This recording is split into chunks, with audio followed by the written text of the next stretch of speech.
Avant de commencer la vidéo, laissez-nous vous présenter Kidouille TV, notre nouvelle chaîne destinée aux tout petits, avec des comptines faites sur mesure pour les enfants et de magnifiques animations. Soyez sûrs qu'ils ne s'ennuieront jamais. N'hésitez pas à vous abonner à la chaîne, le lien est dans la description.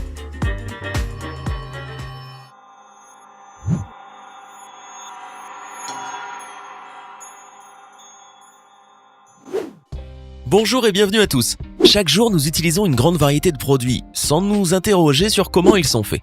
Cependant, je peux vous certifier que pour certains produits, leur composition risque de vous surprendre. Voici 10 produits que vous n'achèterez jamais sachant comment ils sont faits. Mais avant de commencer, intéressons-nous à la question du jour. Parmi les pays suivants, lequel est le plus peuplé? Est-ce option A, l'Indonésie, option B, le Yémen ou encore option C, le Maroc? Réfléchissez bien et écrivez la bonne réponse dans les commentaires. Réponse tout à l'heure en fin de vidéo. Tout le monde croit que les Pringles sont des morceaux de pommes de terre tranchés d'une façon spéciale et frits au beurre. Mais en fait, si vous pensiez vraiment que c'est de la pomme de terre, ça ne l'est pas. Mais de quoi sont-ils faits? Dans la composition des Pringles, il y a seulement 40% de pommes de terre, tout le reste est constitué de farine d'amidon et d'eau. Un appareil spécial malaxe la pâte pour les Pringles, la compresse et le résultat est le copeau rond et savoureux auquel nous sommes si habitués. Presque tous les fabricants affirment que leurs produits sont 100% naturels. Cependant, le goût d'un jus de fruits naturel du supermarché est très différent de celui du jus fraîchement pressé. Le fait est que naturel et frais sont loin d'être synonymes.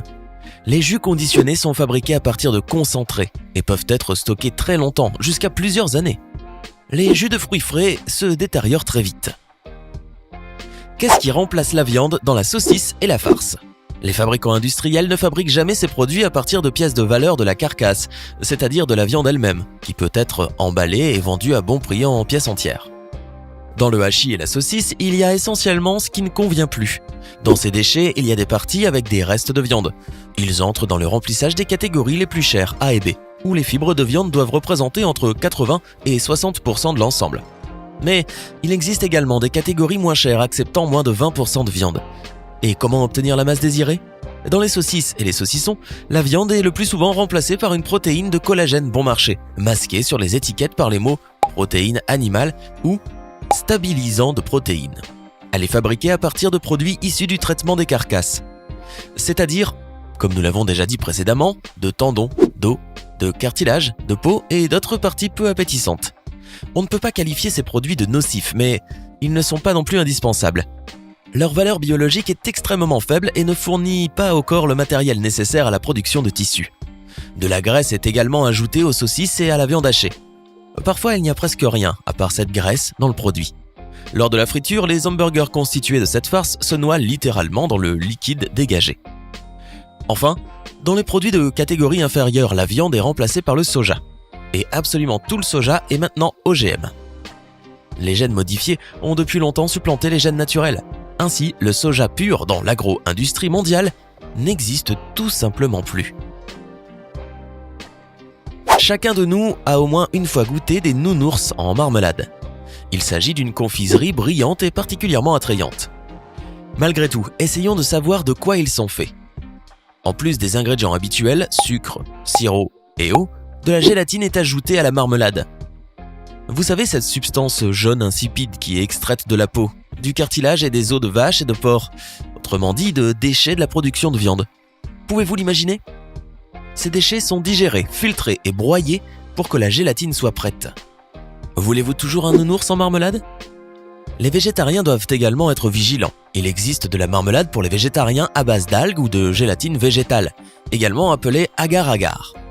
Mais le fait est que la gélatine animale est beaucoup moins chère que la gélatine végétale et presque tous les fabricants l'utilisent pour faire des économies. Passons aux bâtonnets de crabe.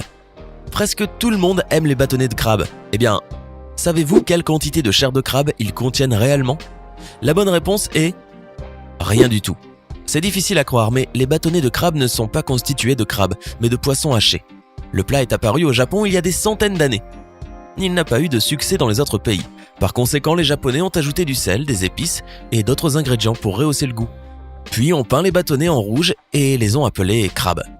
Si vous ne le croyez pas, vous pouvez simplement vérifier en regardant la composition de ce produit. Un produit sur 10 que vous achetez en magasin est un faux. Et ceci en passant est juste la statistique moyenne des supermarchés. Les petits et grands fabricants ont commencé à remplacer les ingrédients les plus chers et les plus naturels par des substituts bon marché. De plus, dans les grandes entreprises, cela peut se produire au bas de la hiérarchie, la direction n'en ayant même pas conscience. La falsification n'est pas nécessairement un poison, comme beaucoup le pensent, bien qu'il puisse en effet être dangereux pour la santé en raison de l'abondance de produits chimiques et de la présence d'allergènes. Il s'agit toujours des produits de qualité médiocre, à valeur nutritionnelle réduite, dans lesquels certains composants importants ont été remplacés ou tout simplement enlevés, en oubliant d'indiquer cela sur l'emballage. Parmi ces produits, il y a le muesli et le granola. Le muesli a longtemps été synonyme de petit déjeuner correct. Beaucoup ont même abandonné les œufs et le bacon habituels au profit de cet aliment sain. Mais un grand mensonge est caché dans chaque sac de muesli que vous pouvez obtenir en magasin. Le muesli contient près de 500 calories et une quantité incroyable de sucre. Par conséquent, si vous voulez manger du muesli vraiment sain, achetez des flocons d'avoine, des fruits secs, des graines de tournesol, mélangez-les et profitez d'un petit déjeuner réellement très sain. Si c'est du muesli acheté, alors c'est simplement un tas de sucre dans l'assiette. Parlons maintenant des snacks séchés et salés pour la bière. Habituellement, les marchands de ces denrées peignent leur mérite de cette manière. Ils disent « Toutes les substances utiles disponibles dans les poissons de haute qualité restent et blabla et blablabla ». Les futurs snacks sont soumis à un traitement thermique, puis à une compression et à un étirage. Après quoi, on leur donne une certaine forme. C'est-à-dire qu'on en fait des bâtons, des pailles, des copeaux, etc. Ces snacks de poisson sont ensuite placés dans un emballage sous vide, permettant le transport et le stockage à long terme. Les produits d'apparence appétissante, dans de tels emballages, ne perdent pas leur goût et leurs nutriments. Ils sont idéaux pour la bière ou les collations. Vous pouvez toujours les manger pour assouvir une petite faim. À y regarder de plus près, l'image ne semble plus aussi rose. La plupart de tous ces produits sont préparés en Chine et comme d'habitude, le nom officiel du produit que nous achetons peut ne pas coïncider avec le contenu réel du bel emballage. Sous l'aspect d'une friandise pas chère, nous achetons souvent quelque chose de basse qualité et de deuxième fraîcheur. Les lanières de thon séché et salé par exemple. En réalité, la base de ce produit est le surimi, que nous connaissons mieux comme la base de la production de bâtonnets de crabe. C'est-à-dire que le poisson blanc le moins cher est pris, sa viande est cassée, ramollie, puis traitée avec des colorants, des arômes et des exhausteurs de goût. La transformation industrielle permet de rendre la viande plus douce et de lui donner une odeur attrayante. Comment fait-on vraiment des nouilles instantanées ? Tout le monde a au moins une fois dans sa vie essayé des nouilles instantanées. Elles font partie des 10 aliments les plus courants au monde. Beaucoup de personnes les mangent tous les jours. Il est évident que ce produit est populaire. Les nouilles sont très bon marché et ne nécessitent pas d'efforts pour les cuisiner. Par exemple, vous pouvez les emporter avec vous au travail et elles ont une longue durée de vie. Cependant, c'est là que s'arrêtent leurs aspects positifs. On utilise la farine de blé de la plus basse qualité, puis on la tamise, on y ajoute des composants tels que le glutamate monosodique, des produits imitant le goût du bœuf, des fruits de mer ou du poulet. Tout cela rend les nouilles plus flexibles et durables. Ensuite, pour les rendre plus susceptibles de gonfler, on y ajoute des arômes et des émulsifiants. À l'étape suivante, le mélange sec est envoyé dans des machines spéciales où de l'eau, du sel et de la poudre d'œuf sont ajoutés. Voici la pâte pétrie et prête à lever. Ensuite, elle est roulée en long ruban d'environ 1 cm d'épaisseur. Puis, la pâte passe entre quelques rouleaux. Son épaisseur est ici réduite à 1 mm. Pour donner sa forme en spirale caractéristique, la pâte est passée dans des récipients spéciaux. Pendant 10 minutes, le produit subit un traitement thermique à la vapeur à 100 degrés. L'amidon libéré est récolté avec de l'eau salée. Après avoir trempé les nouilles dans de l'huile végétale, celles-ci sont coupées en deux. Après le traitement thermique, c'est le temps de la torréfaction. En 10-15 minutes, elles sont frites dans des casseroles spéciales à une température de 150 degrés. Après cela, le résultat est refroidi à 25-33 degrés. Le produit fini est réparti dans des emballages et envoyé dans les rayons des magasins. En fait, il appartient à chacun de décider de manger ou non un tel produit. Rappelez-vous juste quels ingrédients contribuent à sa préparation rapide et à sa longue durée de vie.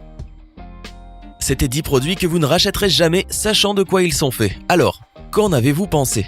Continuerez-vous à acheter certains de ces produits quand même ? Ou allez-vous complètement les éviter à l'avenir ? Donnez-nous votre sentiment dans les commentaires. Sinon, l'Indonésie, avec 264 millions d'habitants, est beaucoup plus peuplée que le Maroc et le Yémen, qui n'ont respectivement que 35 et 28 millions. J'espère que vous avez été nombreux à trouver la bonne réponse. Hey Hey, c'est tout pour aujourd'hui. Si vous avez aimé la vidéo, n'oubliez pas de la liker et de la partager avec vos amis. Et si vous êtes nouveau sur la chaîne, n'oubliez pas de vous abonner et d'activer la notification. Bye bye!